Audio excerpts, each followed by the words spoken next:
ఇప్పుడు మా వినాయకుడి మీద భక్తి శ్రద్ధలతో మీకు మంచి కంటెంట్ ఇవ్వాలనే తపనతో తపన ఎక్కడ ఉందా మామ? ఒరే మన స్లాంగ్ బయటపడకుండా మాట్లాడడానికి ట్రై చేస్తున్నాను, మధ్యలో కెలక్కు. సారీ రా మామ, మాట్లాడు. మొదటిది గణపతి బప్ప మోరియా, రెండోది ఏకదంతాయ, ఇప్పుడు వక్రతుండ అనే సిరీస్ తో మీ ముందుకొచ్చాం. ఈ సిరీస్ కోసం మా టీం అంతా రాత్రనక పగలనక ఆహార మేసాలు కష్టపడ్డారు. అది అహర్మేసాలు వీరప్పన్ మేసాలు కాదురా, అహర్నిశలు. అదే ఒరే మామ, ఎందుకురా మనకి అన్ని నేను ఏటడగలు అడిగి? అదేనండి, మేము ఇంకేం అడుగుతాం, మీ సపోర్టే. వీడియో నచ్చితే ఒక లైక్, ఎక్కువ మందికి రీచ్ వెళ్తది కాబట్టి. మీకేమనిపించిందో ఒక కామెంట్, మీ అభిప్రాయం మాకు తెలుస్తుంది కాబట్టి. వీలైతే ఒక షేరు. మీతో పాటు మీ పక్కన వాళ్ళు కూడా నవ్వుకుంటారు కాబట్టి.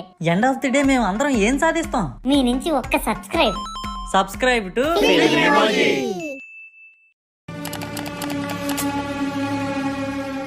అన్నా, ఊర్లో జనమంతా దగ్గరే పండగ రానే వచ్చిందన్నా. ఈసారి పండగని